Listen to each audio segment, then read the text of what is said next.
Hey everyone. Hi Alex. Hey Liza. So, before we start the show, we have a big announcement we're all extremely excited about. A new producer is joining us on the Growth Colony podcast, Liza Maywald. Hey guys. And just to be clear, we're adding another producer, not dumping the old one. Yes. I'll still be around and looking at how we can make the podcast even better. So, if you've got some suggestions, we would love to hear from you. Hit us up at podcast@xgrowth.com.au. So, Liza, let's take it away. What's up, marketers, and welcome to another episode of the Growth Colony podcast. I'm Liza from Xref to tell you that each episode we bring in B2B leaders to chat about the yeses and nos to achieving those everyday wins in the marketing world. Whether you're new to the B2B game, working at a leadership level, or even just showing some interest, we know you'll love the episode. So grab a drink, get comfy, and enjoy the show. Hello everyone, welcome to another episode. I'm Shahin with Xref, and today I'm talking to Karina Guerra, Group GM for Customer Intelligence and Marketing at Xref, about how should marketing leaders set themselves up for success when dealing with chief financial officers, specifically at their own company, when it comes to showing ROI, asking for budget, and more. On that note, let's dive in. Karina, thanks for joining us. I'm so excited to be here. Thank you for the invite. No, absolute pleasure. Absolute pleasure. I mean, this is a big conversation, and I think sometimes it feels that marketing and finance are sitting at the two polar opposites of the table, where one side might be creative and the other side is extremely objective and number driven. Let's start with fundamentals and the foundation. What is the foundation for showing marketing contribution? What marketing is contributing to the business, and how can, for marketers, how can they start building that foundation? Well, I love your question. I feel that story has changed in the past 5 years. Marketers, we are no longer the creative person doing pretty things.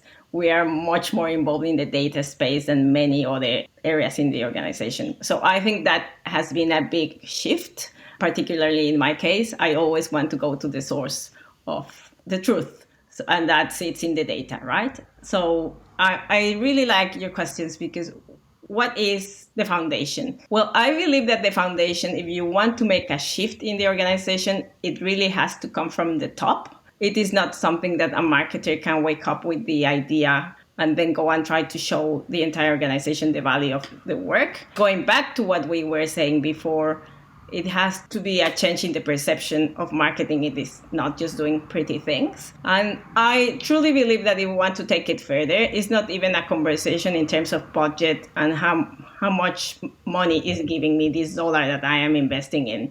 Mature organizations are really looking at what customers want and need. And therefore, once you start paying attention to the needs of your customers, then you can start measuring the contribution of the marketing activities to the business.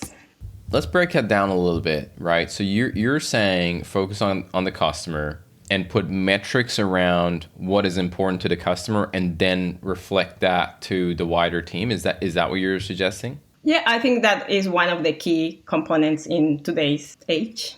Okay. Let's talk about the opposite.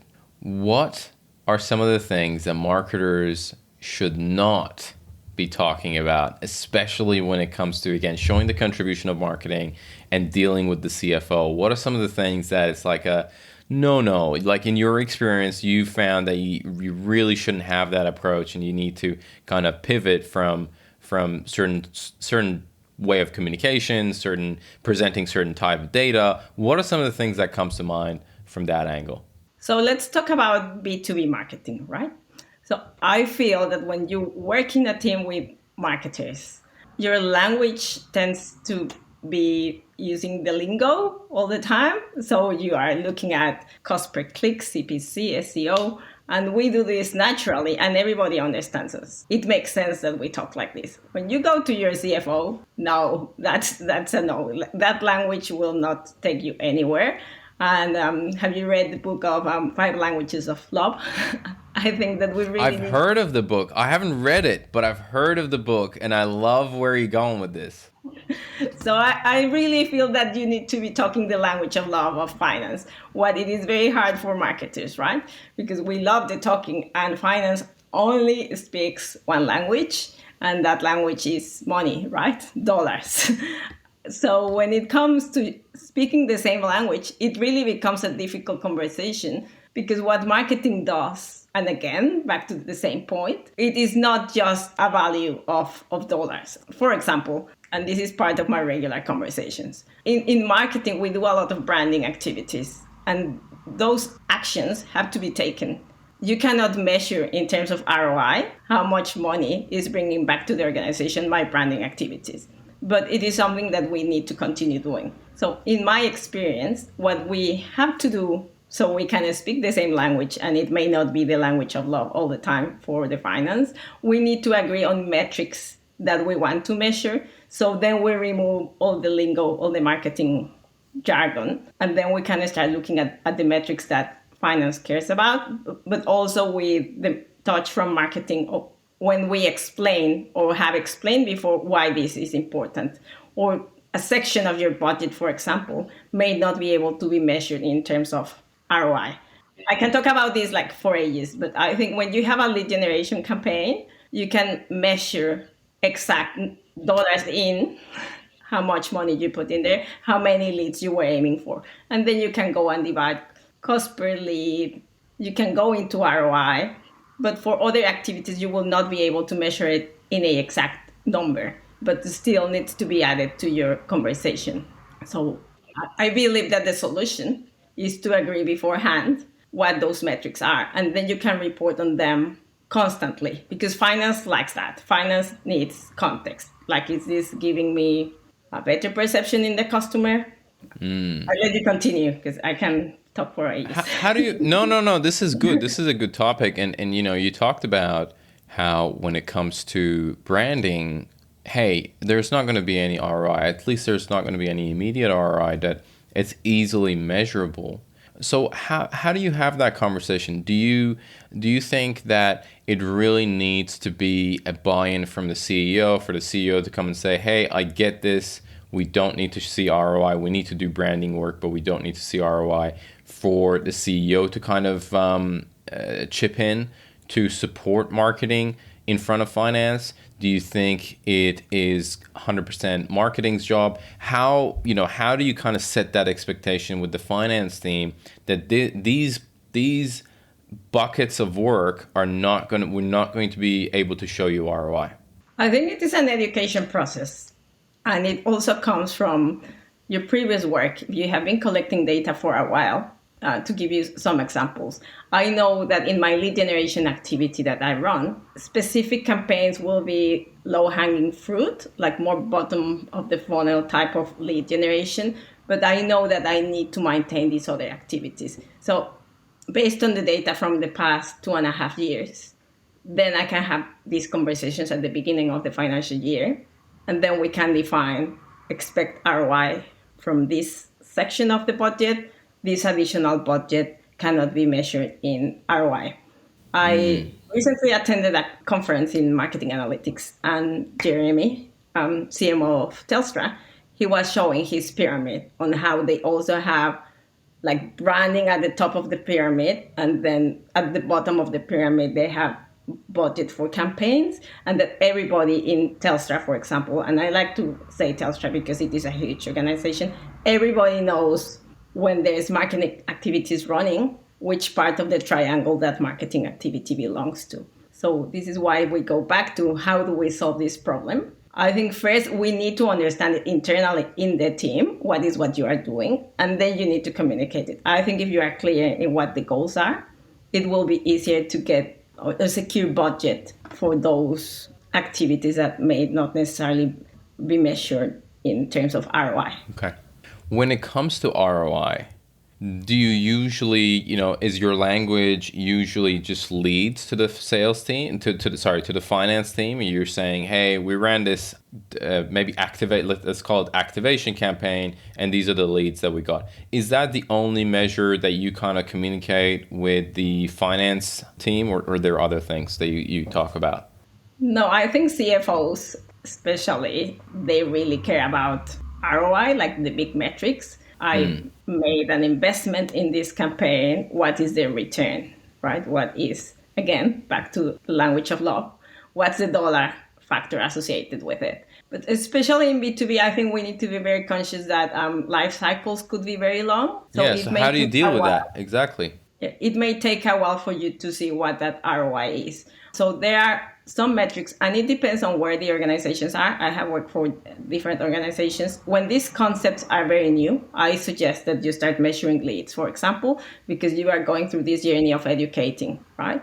So if you started from zero, lead is a good concept to introduce. And then from there, you can start moving the needle into bringing new metrics. Again, we have to be very careful, because you don't want to start adding the MQLs and the SQLs, and then we start talking about languages that nobody understands except for marketing. So then you need to define different ways. It depends on how you do it, because it is a difficult topic and difficult to measure it. For example, at Xref, we are lucky to have software that could identify attribution models, so we can get to see like bigger picture. Again, in B2Bs, it is not like one person clicks on one of your ads and that person converts. It's a journey. So I think that is one of the biggest challenges that we have in marketing, that we need to show the entire journey and the bigger picture rather than just one. It's not click, lead, sale. Yeah. I like that. I like that approach of yours, and I usually tell people, or people who kind of work with us through our agency, that it's really important to set expectation in 3 different stages whenever you're doing something. You got your short-term metrics, you got your medium-term metrics, and you got your long-term metrics. And in a lot of situations, revenue is in that long-term component, because just like you said, right, 9 months in, and sales cycle might be 9 months, and CFO is like, all right, month 3, where is the revenue? So setting that expectation is really important. Are there any other metrics that you find that are key for you when you in those kind of midterm and long-term metrics that you report to the CFO? Is it kind of like pipeline? Is it just you straight go to revenue that is generated? What are some of the KPIs that you look at in those stages of customer or prospect journey? Well, I think that everybody is different in the business, in their own businesses, right? At Xref, we are an online platform for HR. So our customer, or the customer who buys from us, is someone in an organization. But then, because we have multiple stakeholders, we could have potential candidates applying for a job who somehow interact with our platform, also interacting with us. So for us, it is really important to understand the satisfaction of multiple stakeholders. So I think it is linking it back to what we were saying before. When you get to maturity in your digital activities, it is not just measurement of ROI, because you could have a successful campaign that it is bringing you a lot of leads and maybe a lot of sales for this particular period, but you need to be looking all the time that your customers are satisfied. So another important metric is what our customers are saying, and it may not be the customers who are buying from us. It could be the stakeholders that are involved with our platform. So candidates, referees, then we are looking at how these surveys, what our customers in general, not necessarily the ones that are buying from us, are saying about our platform. Are they satisfied? I think that is very important, and not many organizations are doing it. Many organizations are just looking at what's the revenue, what's my pipeline, how much am I going to sell, how far am I from my objectives, from my financial objectives. But if you don't look at all the other metrics, then those will be affected. Yeah, you're missing the point. You're missing the point. Okay. So we're talking a lot about data, and I think it's worth for us to talk about how do you get the data, and where do you kind of start? I mean, you talked about a little bit about tech and attribution softwares and things like that. So where should marketers start with gathering the data that is needed for their reporting and the analysis of the ROI analysis? Where should they start, in your opinion? I think every organization is different and all companies are at different stages. Last week, I attended a very good session with around 12 marketers in Australia. We were discussing digital maturity, right? So we all came to the conclusion that we are digitally mature when customer says so, when the customer experience is that good, that then we can be considered mature.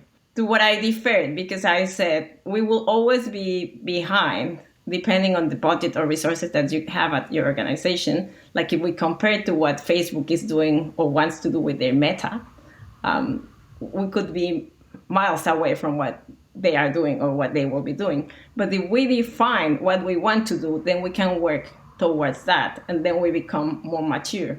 I feel like I said that in my attribution models, we're very mature. I say it, and then my partners such as Adobe and Visible say, you guys are doing a really good job. But then I attended a conference last week where Cochlear was saying that they have 16 people in their attribution model team. So it's comparing your maturity to someone else's that could be far away from where you are. So I feel that the solution to that question for data is start with what you have, because we are all collecting data somehow. We all have a website, so we know that in there's a lot of things that we haven't even had time to look at. We know who we are selling to, who is returning product, who is not happy. Let's start with what we have, and then from there you can start building the gaps. For me, the key questions that I always want to know is what is working and what isn't. So those are the type of data gaps that I always want to close. Do we have a system, a report, something that could tell me that? Because for me, those are the two priorities. If there's something that you are doing well, you can replicate it and do more of that it is working. And if you are doing something that isn't working, stop it or tweak it as soon as you can. So start with the data that you have, and then later you can go into dashboards and an attribution team and all that, but have your basics covered. Karina, tell me, what are some of the tools that when it comes to reporting, that you can't live without? My Salesforce. Okay, Salesforce is on the list. Salesforce and Marketo. Those are my two. And I believe that every company, especially in the B2B space, should have at least a CRM and a marketing tool that they talk to each other. And you talked about Visible at some point. Is that also another part of the tool stack that you use for your reporting? So Visible is Marketo now. Part of, they bought them. And yes, Visible is able to give me information that no other platform or system can give me, especially in the multi-touch attribution. Yeah. Because Visible really tells me what campaign generated the lead. Like, it goes so granular. I have been lucky to work for organizations that have invested in attribution models, but so far, like, my Visible is like, you want to go to the source of, like, especially in these accounts, B2B, have multiple touch points, you can really share the story and see, not guessing. Now with the Google AdWords cookie tracking, is my budget delivering results or not? I think Visible has been great for us. Awesome. All right. The other question that I wanted to ask is, can you give some examples of how you approach reporting and securing budget from the CFO? Yes. Well, again, I think that this is a journey, right? Because we are all learning together, and marketing has a lot of work to do in terms of education. Like, my finance team would love to have a report that I can possibly pull out. And another important factor that comes into place is also the relationship from marketing and sales. So when we work together, then we are able to provide a better story for sales. If sales isn't happy. Yeah, for finance, sorry, yes. For finance, right? Because then the ultimate team that is judging the efforts or the activities that marketing is following, I would say is more sales than marketing. If marketing is doing well, sales is happy. If if marketing isn't doing well, sales has already told finance before the report comes in, right? So having that relationship, I think it is important. When it comes to reporting, I believe that we have to go to my point number one, agree on those metrics early. So when you report and then you check the reports constantly, I think it is a really good exercise, in my opinion. Some people don't like that they have to be accountable to another team. I like it because the job that finance has is to challenge us, and they have very good questions. And sometimes with those questions, then I can see things that I would not be able to see myself. So when you look at the same reports, the same people over and over, then you kind of miss the picture. But then if finance comes and says, well, I can see that the number of rejected leads is growing in this country. We recently had that scenario, for example, in emerging markets, then we could identify that maybe that market is not ready for our product yet, because then what we are paying for is spam leads, right? But if I haven't had those conversations, and if you just go for the leads number, then you go, well, my leads are growing, right? But then once you measure, well, yes, they're growing, but they are not good quality. Yes, half of them are Russian bots. Yeah, it is time to make a decision. And I think that's a very important point as well, that we may not have time for. But when you define your targets and your metrics, you really need to be careful on not just serving those targets, because you know the story. Some organizations work on hitting the target because based on that target depends the bonus of certain That's it. team players. I think that's a dangerous space to be in. Yeah, and they hit their targets, but the company doesn't make any money. Exactly. That's a good point. I find it really interesting that you said the reporting really improved when you start to establish that sales alignment, sales and marketing alignment. How was it?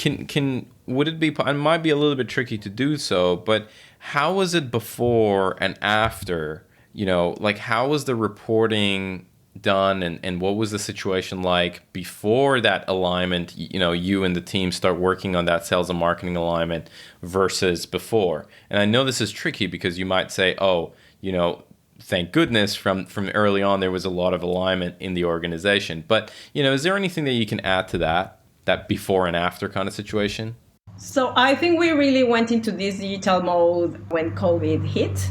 It is when I started working at Xref, and that was kind of my mission. But I always say that mission was easily accomplished because of the market conditions, right? So we were all in lockdown. The only way for us to generate leads and start having conversations was through the digital channels. So then everybody has to do the right thing. And if you want to get more budget from finance, we need to go and say, well, the budget that we are investing is working. Here are the numbers, right? If we don't get the feedback, the way I see it is that if sales gives you the feedback on the quality of the leads by actioning them, rejecting them, contacting them, marking them as rejected, then we have a story to build, and then we can go and request for more budget. If we are not seeing what's happening, then how is finance going to trust the exercise and release more budget? No, that's a great point. All right. Now, I have a couple of rapid fire questions that I want to ask you. But before we dive into that, is there anything else that you would like to cover about this topic, about talking to CFOs, showing ROI, securing budget? Is there anything else that you think maybe I didn't ask that you think is worth covering? I was having a conversation with our now GM of revenue. She was saying that how important it would be. So I am lucky and I attend a lot of workshops, seminars. I get to learn a lot from experts in the industry. But every time I go, I feel like I wish my CFO could be listening to this. I think that somehow, and it links back to what we have said before, in marketing, we still need to educate. So what can we do And I think that's a question for us in the B2B space. So not only marketers are the ones who understand the specific topic, trend, or challenge. I feel that now we will be changing a lot of challenges in the B2B space with all the changes to cookies and things like that. Plus, it's important to say that our reporting, all these metrics are all skewed. I have been talking to people in many different organizations. We had COVID for 2 years where some markets got to thrive and others fail. So it is hard for us to measure it to previous years. Yes, right? yes. So I think those reporting gaps plus the changes in the industry will throw a lot of challenges, and we will only be able to survive if we also share what we have been learning with other stakeholders that may not be so keen to attend like a 3 days workshop in marketing analytics. Got it. Okay. All right, let's do rapid fire questions. That was a solid final point on that. So thanks for sharing that. So the first question I have is, what is one resource? This can be a blog or a book, a podcast or a talk that has fundamentally changed the way you either work or you live and had a big impact on you. Does anything come to mind? I don't think it was one resource. I got the opportunity to work for Marketo 7 years ago as a consultant. So I was in charge of onboarding customers on how to use technology. So that changed my life completely because then I became the product. So because I was consulting, then customers were charged by hour for my services. So I had to be so good for the customers to be happy to pay for my services.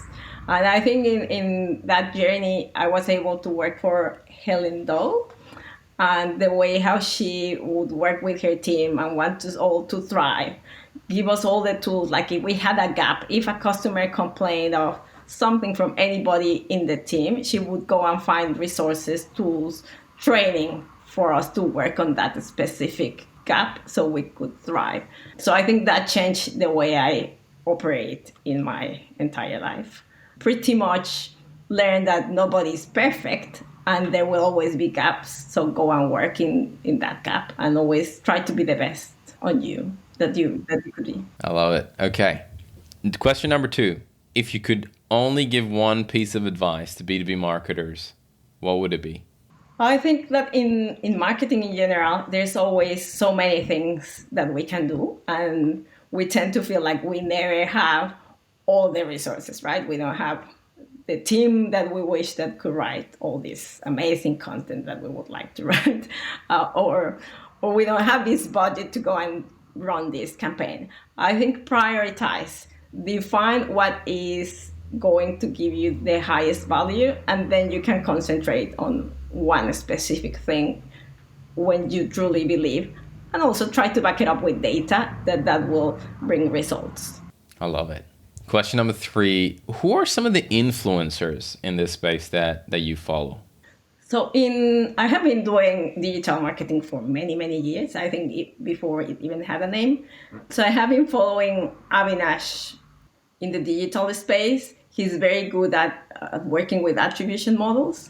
So that's one person that I follow. He's got like 250,000 followers on LinkedIn. I also follow Veronica Holmes.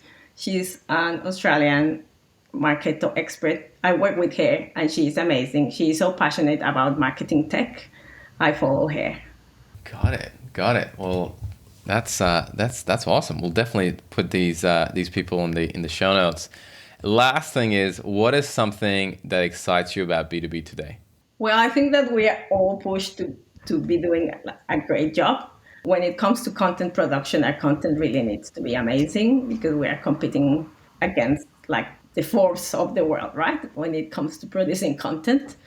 It excites me that we have been seeing all these changes in privacy. The data has not been really protected. And as a user, I don't like that. I don't like that everybody can have my data. So I think this is moving into a trust stage where we all really need to be showing and doing our very best to take care of the data and being creative on how we communicate to people, because now we will not longer be able to use third-party data. We want to communicate to people. We will need to have permissions. So what do you do? What do you offer to get that permission from someone to contact them? Got it.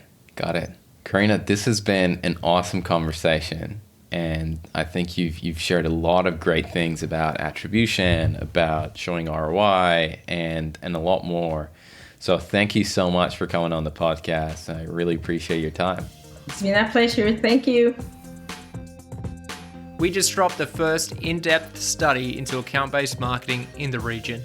We surveyed more than 50 senior APAC marketing practitioners to uncover ABM usage, motivations, benefits, and pain points across the Asia Pacific region. We provide actionable insight, optimization techniques, and solutions to key pain points identified in the survey. The State of Account-Based Marketing APAC report is an invaluable guide for B2B marketers seeking to harness the power of ABM. Get your copy today at abm.xgrowth.com.au/report. That's abm.xgrowth.com.au/report. Or you can just hit the link in the podcast description to get your copy. Today's episode of Growth Colony was produced by Alexander Hipwell and Liza Maywald. It was edited by Dave Samito with additional editing by Liza Maywald and music arrangement by Alexander and Liza. Special thanks to Tina Wabe. We couldn't make this show without you. Growth Colony is hosted by Shahin, Director of Growth at Xgrowth. If you enjoyed the podcast, please subscribe and give us a rating on Spotify or Apple Podcasts. Do you think you'd be a great guest or just interested in a chat? Send through an email at podcast@xgrowth.com.au. That's podcast@xgrowth.com.au. That's all for now. We'll catch you next week right here on Growth Colony.